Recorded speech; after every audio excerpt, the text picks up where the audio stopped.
ஆள் இருந்தான். அவன் ஒரு நாள் கோயிலுக்கு போனான். கடவுள்கிட்ட வேண்டிக்கிட்டான், எனக்கு ஒரு 1,00,000 ரூபா நீ கொடுத்தா நான் உன் சன்னதியில் ஒரு தேங்காய் உடைக்கிறேன் அப்படின்னு வேண்டிக்கிட்டான். கடவுள் பார்த்தார்.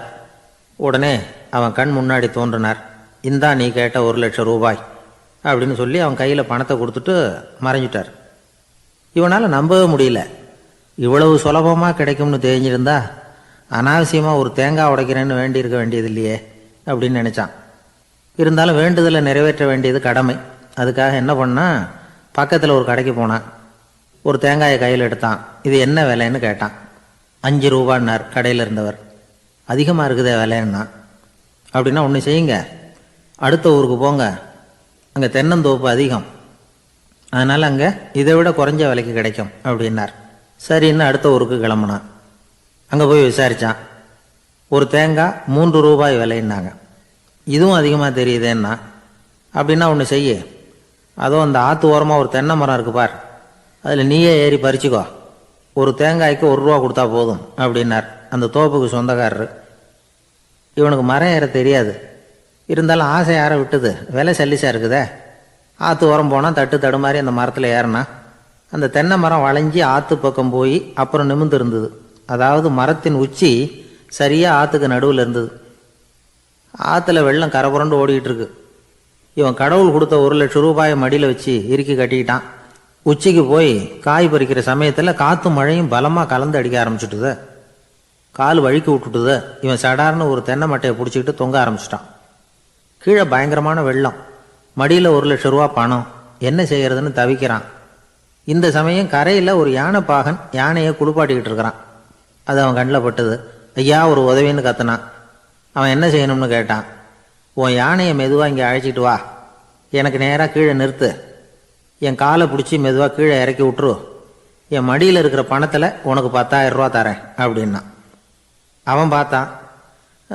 காலை கையை பிடிச்சா கூட எவனும் இந்த காலத்தில் 10 ரூபாய்க்கு மேலே தரமாட்டேங்கிறான், இவன் காலை பிடிச்சா 10,000 தர்றேங்கிறான் அப்படின்னு யோசனை பண்ணான். உடனே யானையை கொண்டுட்டு போனான். அவனுக்கு நேராக கீழே நிறுத்தினான். அவன் காலை பிடிச்சான். அவ்வளவுதான். அந்த நேரம் பார்த்து யானை மெதுவாக நடந்து அப்பால போட்டுது. இப்போ யானை பாகன் அவன் காலை கெட்டியாக பிடிச்சிக்கிட்டு தூங்குறான். பரிதாபமாக மேலே பார்க்குறான். அவன் மட்டையை பிடிச்சிக்கிட்டு தூங்குறான். இப்போ யானை பாகன் சொல்கிறான், தம்பி மட்டையை விட்டுறாத, கெட்டியாக பிடிச்சிக்கோ, நான் உனக்கு 10,000 ரூபா தரேன், இதோ மடியில் தான் வச்சுருக்கேன்னா. மேலே தொங்குறவனுக்கு இந்த நிலைமையிலேயும் ஒரு சந்தோஷம், மேற்கொண்டு ஒரு 10,000 ரூபா நமக்கு கிடைக்கும் போல இருக்கே அப்படின்னு. இந்த சமயத்தில் ஒருத்தன் ஒட்டகத்தை ஓட்டிகிட்டு வந்தான் அந்த பக்கமாக குளிப்பாட்டுறதுக்கு. யானை பாகம் பார்த்துட்டான். ஐயா ஒட்டகக்காரரே, அதை இங்கே கொண்டுட்டு வா, எங்கள் காலை பிடிச்சி பத்திரமா இறக்கி விடு, நாங்கள் பணம் கொடுக்குறோம்னா. அவனும் பணத்துக்கு ஆசைப்பட்டு வந்தான். அவன் காலை பிடிக்கிற சமயம் ஒட்டகமும் நழுவி போட்டுது. இப்போ 3 பேருமே வரிசையாக தொங்குறாங்க. ஒட்டகக்காரன் கத்துறான், தம்பி மட்டையை விட்டுறாத, கெட்டியாக பிடிச்சிக்கோ, நான் என் மடியில் இருக்கிற 5,000 உனக்கு தந்துடுறேன்னா. மேலே தொங்குறவனுக்கு இன்னமும் சந்தோஷம், இவனும் பணம் தர்றேங்கிறான், அப்படின்னா இன்னைக்கு நமக்கு மொத்த பண வரவு எவ்வளவு அப்படின்னு ஒவ்வொன்றா கூட்டி பார்க்க ஆரம்பித்தான். மனக்கணக்கு சரியாக வரல. அதனால் அப்படியே விரலை விட்டு எண்ண ஆரம்பித்தான். அவ்வளவுதான், மட்டையை விட்டுட்டு கை நழுவி வந்துட்டுது. 3 பேரும் பொத்துன்னு ஆற்றுல விழுந்தாங்க. படாத பாடுபட்டு தட்டு தடுமாறி கரைக்கு வந்து சேர்ந்தாங்க. 3 பேர் மடியில் இருந்த பணமும் ஆற்றோட போட்டுது. பேராசை பெருநஷ்டம் அப்படின்னு ஒரு பழமொழி இருக்குல்ல, அதை விளக்கறதுக்காக சொல்லப்பட்ட கதை இது.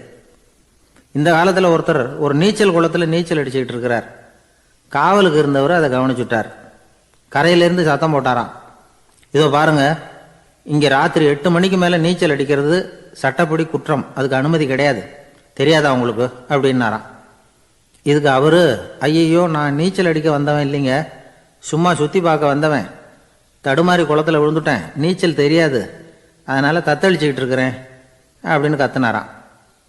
கரையில் இருந்தவர் பார்த்தார். ஓ அப்படின்னா சரி, அதுக்கு ஒன்றும் தடை இல்லை அப்படின்னு சொல்லிவிட்டு அவர் பாட்டுக்கு நடந்து போயிட்டாராம்.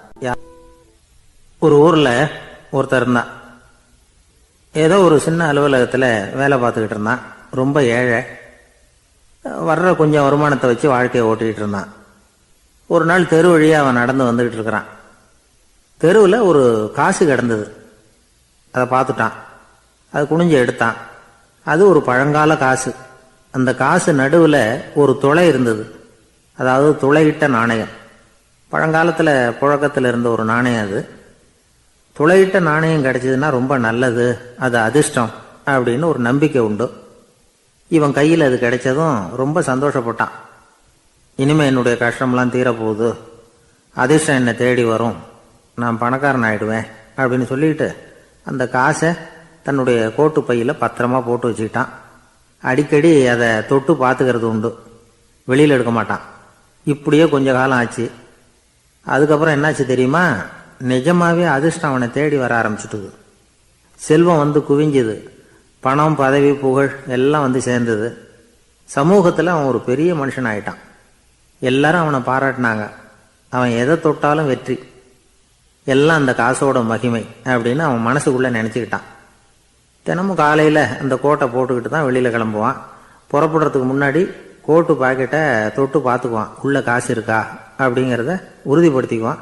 அதுக்கப்புறம் தான் வெளியில் கிளம்புவான். இப்படியே பல வருஷம் ஓடி போச்சு. ஒரு நாள் அவனுக்கு அந்த ஆசை வந்துட்டுது, அதாவது அந்த துளையிட்ட நாணயத்தை எடுத்து கண்ணால் பார்க்கணும் அப்படின்னு.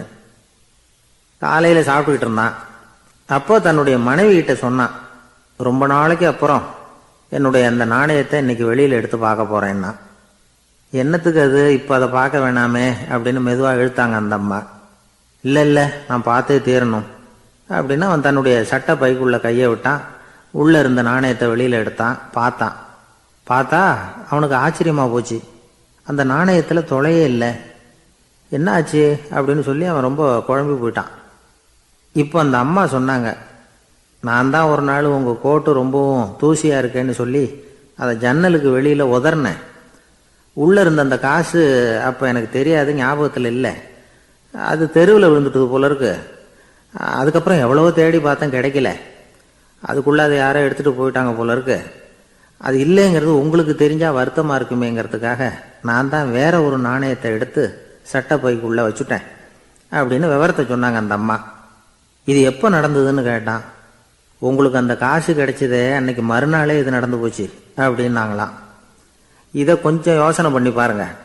அவனுக்கு அதிர்ஷ்டத்தை கொடுத்தது அந்த நாணயம் இல்லை, அவனுடைய நம்பிக்கை, அதாவது தன்னம்பிக்கை. அதுதான் வேலை செஞ்சிருக்கு. இதிலிருந்து நாம் தெரிஞ்சுக்க வேண்டியது என்னன்னா, வாழ்க்கையில் முன்னேற நினைக்கிறவங்களுக்கு தன்னம்பிக்கை ரொம்ப முக்கியம். அது இல்லைன்னா முன்னேற முடியாது. ஒருத்தன் சொன்னானா, நான் எப்போவுமே என்ன தான் சார் நம்புவேன், மற்றவங்கள நம்ப மாட்டேன். நேற்றுக்கு பாருங்க, திடீர்னு 10 பேர் என்னை அடிக்க வந்துட்டாங்க, நான் ஒருத்தனாவே அதை சமாளித்தேன் அப்படின்றான் ரொம்ப பெருமையா. அது எப்படின்னு கேட்டாங்களாம். ஒரே ஓட்டமாக அங்கேருந்து ஓடி வந்துட்டேன் அப்படின்னு நானா.